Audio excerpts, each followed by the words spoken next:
శ్రీ గురుభ్యో నమః. శ్రీ మహాగణపతి నమః. మాస ఫలితాలు అంటే జనవరి నెల ఎలా ఉండబోతుంది అనేది చూద్దాం.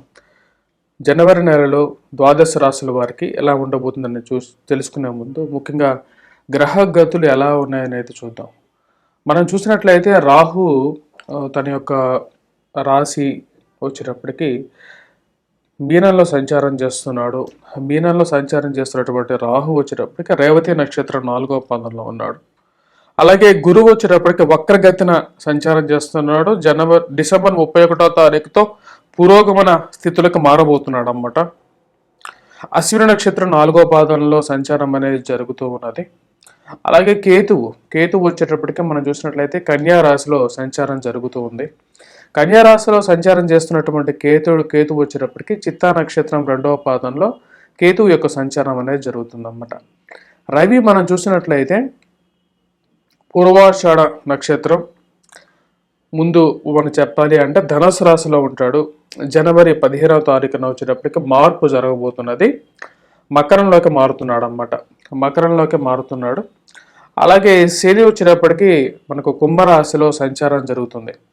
కుంభరాశిలో సంచారం చేసినటువంటి శని వచ్చేటప్పటికి శతభిష నక్షత్రంలోనే సంచారం జరుగుతూ ఉంది. అలాగే మనం మిగతా గ్రహాలు అయినటువంటి కుజుడు చూసినట్లయితే మనకు ధనుసు రాశిలో సంచారం అనేది జరుగుతుంది. కుజుడు తన యొక్క మార్పు అనేది కూడా జరుగుతున్నది. కుజుడు బుధుడు శుక్రుడు కలిసి త్రిగ్రహ యోగంగా తయారవుతున్నది అన్నమాట. ఇది స్టార్ట్ అయ్యేది మనకు చూసినట్లయితే జనవరి 7వ తారీఖున ఒక గ్రహం వచ్చి మనకు వృశ్చికం నుంచి ఎప్పుడైతే మార్పు జరుగుతున్నదో జనవరి బుధుడు మార్పు అనేది కుజుడితో బుధుడు కలవటం అనేది జరుగుతున్నది. అలాగే 18వ తారీఖు శుక్రుడు కూడా వీరితో కలవటం అనేది జరుగుతుంది అన్నమాట. శుక్రుడు కూడా ధనుస్సు రాశిలో చేరబోతున్నాడు. అలాగే బుధుడు కూడా వచ్చేటప్పటికి ధనుస్సు రాశిలో చేరబోతున్నాడు అన్నమాట. ఇక్కడ మనం మేజర్ కాంబినేషన్స్ చూసినట్లయితే కంజంక్షన్స్ చూసినట్లయితే అంటే గ్రహ సంయోగం చూసినట్లయితే కుజుడు బుధుడు శుక్రుడు అన్నమాట. బుధుడు శుక్రుడు శుభగ్రహాలైనప్పుడు వృశ్చిక రాశిలో సంచారం చేస్తున్నప్పుడు చాలా యోగ్యాన్ని ఇవ్వగలుగుతారు అన్నమాట. వీళ్ళిద్దరు కలిసి బుధుడు శుక్రుడు కలిసి జనవరి 7వ తారీఖు వరకు కలిసి ఉంటారు.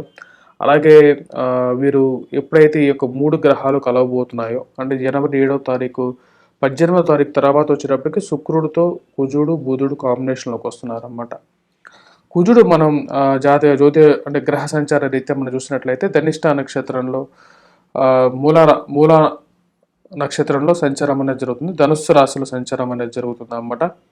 అలాగే మిగతా గ్రహాలు చూసినట్లయితే బుధుడు కూడా వచ్చేటప్పటికి మనకు జ్యేష్ఠ నక్షత్రంలో సంచారం చేస్తున్నాడు. శుక్రుడు యొక్క మార్పు వచ్చేటప్పటికి అనురాధ నక్షత్రంలో ఉన్నాడు అన్నమాట. అనురాధ నక్షత్రంలో సంచారం అనేది జరుగుతున్నది. ఇక్కడ మన మేజర్ కాంబినేషన్ చూసినట్లయితే ఇక కుజుడు బుధుడు శుక్రుడు యొక్క కాంబినేషన్ అనేది ఈ యొక్క రాబోతున్నటువంటి జనవరి మంత్లో కొద్ది ఇంపాక్ట్ అనేది చాలా ఎక్కువగా ఉండబోతుంది. రవి చాలా మంచి యోగంలోకి వచ్చాడనమాట. మకర సంక్రమణం అనేది జనవరి 15వ తారీఖున జరుగుతున్నది. మకర రాశిలోకి రవి సంక్రమణం చేయబోతున్నాడు అన్నమాట. అంటే మనకు జనవరి 15వ తారీఖు మనకు వచ్చేటప్పటికి మకర సంక్రమణం అంటే మనకు మకర సంక్రమణం మకర సూర్యుడు అన్నమాట. అంటే మనకు ఉత్తరాయణంలోకి రాబోతున్నటువంటి సూర్యుడు అన్నమాట. మకర సంక్రమణం అనేది పుణ్యకాలంగా కూడా చెప్పడం జరుగుతుంది. జ్యోతిష్యరిస్తేనే కదా మన మకర సంక్రాంతి అనేది మనకు తెలుగు ఇళ్లలో అంటే ఆంధ్ర తెలంగాణలో మరియు అలాగే సౌత్ స్టేట్స్లో ముఖ్యంగా తమిళనాడులో కూడా చాలా విశేషంగా జరుపుతారన్నమాట. ఇక్కడ మకర సంక్రాంతికి ఒక ముఖ్యమైనటువంటి జ్యోతిష్యరీత్యా మనం చూసినట్లయితే ఇక్కడ ఉత్తరాయణ నుంచి దక్షిణాయనాన్ని కంప్లీట్ చేసుకుంటూ కరెక్ట్గా తను రవి యొక్క మార్పు అనేది ఉత్తరాయణంలోకి వస్తున్నాడు అన్నమాట. ఉత్తరాయణంలోకి స్టార్ట్ అవబోతున్నాడు. ఈ యొక్క అప్ టు మనం చూసిన కన్యా రాశిలోకి సంక్రమణం ఎప్పుడైతే చేస్తాడో దక్షిణాయనం అనేది మనకు మొదలవుతుంటుంది అన్నమాట. రవి ఎప్పుడైతే ఇక్కడ మారుతాడో అలాగే మకర సంక్రమణం తర్వాత మనకు వచ్చేటప్పటికి ఉత్తరాయణం రాబోతుంది. తెలుగు పండగలు ఏవైతే ఉన్నాయో అవి చాలా వరకు మనకు ఉత్తరాయణం తర్వాతే అంటే రవి ఎప్పుడైతే మకర సంక్రమణం చేస్తాడో అప్పటి నుంచే మనకు స్టార్ట్ అవుతుంది అన్నమాట. తమిళనాడులో కూడా ఇక పొంగల్ని ఎక్కువగా చాలా విశేషంగా కూడా జరుపుకుంటారు. ఈ యొక్క మకర సంక్రమణం పుణ్యకాలంలో వచ్చేటప్పటికి నెక్స్ట్ ఇయర్ ఎటువంటి పాడి పంటలు వెయ్యాలి అని చెప్పేసి రైతులు కూడా దాని గురించి నిర్ణయం తీసుకోవటం అనేది జరుగుతుంటుంది. మకర సంక్రమణ పురుషుడు యొక్క లక్షణాన్ని పెట్టేసేసి తదుపరి సంవత్సరంలో ఎటువంటి ఫలితాలు రాబోతున్నాయి అనేది చెప్పే సిద్ధాంతం అనేది కూడా మనకు జ్యోతిష్య రీత్యా కూడా ఉందన్నమాట. సో దాని తగినట్లుగా మనకు ఫలితాలు అనేవి ఉంటూ ఉంటాయి. ఇప్పుడు మనకు ద్వాదశ రాశుల వారి మీద ఈ యొక్క రాబోతున్నటువంటి నూతన సంవత్సర శుభాకాంక్షల్లో ఎటువంటి ఫలితాలు రాబోతున్నాయి, జనవరి మంత్ అనేది ఎలా ఉండబోతుంది ద్వాదశ రాశుల వారికి అనేది చూద్దాం.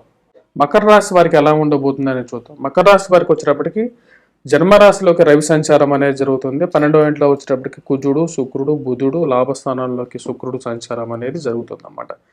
మకర రాశి వారికి వచ్చేటప్పటికి ఈ యొక్క నెల ప్రథమంలో అనుకూలంగా ఉంటుంది అన్నమాట. అంటే జనవరి 15 వరకు చాలా అనుకూలమైనటువంటి ఫలితాలు పొందగలుగుతారు. వృత్తి వ్యాపార రీత్యా కూడా అనుకూలమైనటువంటి ఫలితాలు పొందుతారన్నమాట. ఉద్యోగ వ్యాపార రీత్యా కూడా 15వ తారీఖు వరకు చాలా అనుకూలమైనటువంటి ఫలితాలు అనేవి ఉంటాయి. విద్యార్థులకు వచ్చేటప్పటికి కూడా చాలా మంచి అనుకూలమైనటువంటి ఫలితాలు ఉంటాయన్నమాట. కాకపోతే అధికమైనటువంటి ఖర్చుకి శని యొక్క కారకుడుగా తయారవుతున్నాడు.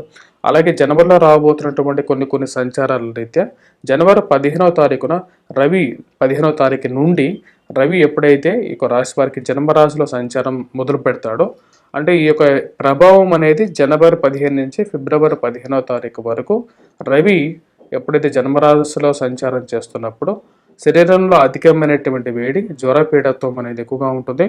అలాగే కోప స్వభావం అనేది చాలా ఎక్కువగా ఉంటుంది అన్నమాట. అంటే కోపం అనేది ఎక్కువగా ఉంటుంది. చిటికి మాటికి కోపపడడం, దానివల్ల కొన్ని దుష్పరిణామాలు కూడా ఎదురవుతాయి. కానీ ఈ రాశి వారికి జనవరి 18వ తారీఖు వరకు శుక్రుడు లాభస్థానంలో సంచారం చేస్తున్నప్పుడు స్త్రీలతో అన్యోన్యత అనేది బాగా పెరుగుతుంది అన్నమాట. అంటే స్త్రీలతో ఎవరైతే ఉంటారో వారితో చాలా మంచి అనుకూలతమైనటువంటి సత్సంబంధాలని పొంది ఉంటారు. వారి ద్వారా అనుకూలత కూడా పొందగలుగుతారు. మరియు అలాగే ధన సంబంధితమైన విషయాల్లో కూడా ఒక ఫ్లో అనేది ఉంటుంది. పేరు ప్రఖ్యాతలు కూడా సంపాదించగలుగుతారు. మరియు ఈ రాశి వారికి మనం చూసినట్లయితే కుజుడు, శుక్రుడు, బుధుడు కలిసి వ్యయ స్థానంలో ఉన్నప్పుడు డబ్బు ఎంతైతే వస్తుంటుందో దానికి తగినట్టుగానే ఖర్చు అనేది కూడా ఉంటుంది. ఈక్వల్గా ఉంటుంది అన్నమాట. అంటే ఎంతైతే సంపాదిస్తారో దాని తగినట్టుగా అదే విధంగా ఖర్చు అనేది ఉంటుంది. ఈ రాశి వారికి మనం చెప్పాలంటే సెల్ఫ్ డ్రైవింగ్లో అనుకూలత అనేది తక్కువగా ఉంటుంది. మరియు అలాగే విద్యార్థులు వచ్చేటప్పటికే కొద్దిగా కష్టపడి చదవవలసినటువంటి ముఖ్యమైన సూచన. రాహు చాలా అనుకూలమైనటువంటి స్థానంలో ఉన్నాడన్నమాట. ఈ రాశి వారికి ధైర్యంతో ఏదైనా కొత్త నిర్ణయం తీసుకున్నట్లయితే దానిలో కంపల్సరీగా వీరు సక్సెస్ అనేది పొందగలుగుతారు. రాహు చాలా మంచి స్థానంలో ఉన్నందువల్ల వీరికి పేరు ప్రఖ్యాతులు రాగలుగుతాయి అన్నమాట. మరియు మా విశేషమైనటువంటి కీర్తి కూడా పొందగలుగుతారు. కాకపోతే ఈ యొక్క పాపగ్రహాల కుజుడితో కలిసినటువంటి శుక్రుడు, బుధుడు యోగ్యాన్ని ఇవ్వరు కాబట్టి ధన వ్యయంలో మరియు అలాగే మిగతా విషయాల్లో ముఖ్యంగా వచ్చేటప్పటికి వ్యాపార సంబంధితమైన విషయాల్లో కూడా తగు జాగ్రత్తలు తీసుకోవలసినటువంటి ముఖ్యమైన సూచనగా చెప్పడం జరుగుతుంది. మనం ఇప్పటిదాకా చూసినట్లయితే నెల ఫలితాలు చూసామన్నమాట. అంటే జనవరి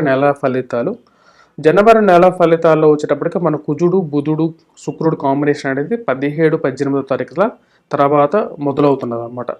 ఈ యొక్క కాంబినేషన్ అనేది అంత అనుకూలంగా లేదు. సో కుజుడు దృష్టి ఎప్పుడైతే శుక్రుడి మీద, బుధుడి మీద పడినప్పుడు వైవాహిక జీవితంలోనూ అలాగే ధన సంబంధితంగా కూడా కొద్దిగా ప్రభావితం అనేది జరుగుతుందన్నమాట. సో కాబట్టి ఈ నెలలో చేసుకోవాల్సినటువంటి ఎటువంటి రెమెడీ చేసుకోవచ్చు అనేది మనం చూద్దాం. మనం చూసినట్లయితే ఈ యొక్క నెలలో వచ్చేటప్పటికి ముఖ్యంగా చేసుకోవాల్సిందే మనం శుక్రుడికి, బుధుడికి సంబంధించినటువంటి రెమెడీ చేసుకోవాలన్నమాట. లక్ష్మీదేవి యొక్క పరిహారం అనేది చూసుకోవాలి. ఫ్రైడేస్ స్పెషల్గా వచ్చేటప్పటికి లైట్ కలర్ డ్రెస్లో ఉంటే అనుకూలత అనేది పొందగలుగుతారు. అండ్ వైట్ కలర్ డ్రెస్సెస్లో ఉండాలన్నమాట. లేని పక్షంలో తెల్లటి పూలతో అమ్మవారిని, లక్ష్మీదేవిని ఫ్రైడేస్ పూజించడం అనేది మంచి అనుకూలమైనటువంటి ఫలితాలు ఇస్తుంది. అలాగే బుధవారం పూట స్పెషల్గా చెప్పాలి అంటే గ్రీన్ కలర్ డ్రెస్ అనేది అనుకూలమైనటువంటి ఫలితాలని ఎక్కువగా ఇస్తుంటుంది అన్నమాట జనవరి నెలలో. అలాగే వాటితో పాటు దుర్గాదేవిని పూజించడం, అలాగే శ్రీ లక్ష్మీనారాయణ స్వామిని అధికంగా పూజించడం వలన అనుకూలమైనటువంటి ఫలితాలు అనేది ఈ యొక్క జనవరి నెలలో బుధుడు, శుక్రుడికి బలపరుచుకోవాలన్నమాట. తద్వారా అనుకూలమైనటువంటి ఫలితాలు పొందగలుగుతారు. మా యొక్క ఛానల్ని సబ్స్క్రైబ్ చేయండి. వంగరా ఆస్ట్రో అనే మా యొక్క ఛానల్ని సబ్స్క్రైబ్ చేయండి. వంగరవారి.com అనే యొక్క ఛానల్ కూడా మా యొక్క వెబ్సైట్ కూడా ఉందన్నమాట. మా యొక్క వెబ్సైట్ కూడా విజిట్ చేయండి. బ్లాగ్ కూడా రాస్తుంటాను. బ్లాగ్లో కూడా కొన్ని ఆర్టికల్స్ ఉంటాయి, మీరు చూడొచ్చు. అనుకూలమైనటువంటి ఫలితాల కోసం మరియు అలాగే మీ యొక్క సొంత జాతకం గురించి తెలుసుకోవాలంటే కూడా మమ్మల్ని సంప్రదించండి. స్వస్తి. Please do subscribe and share.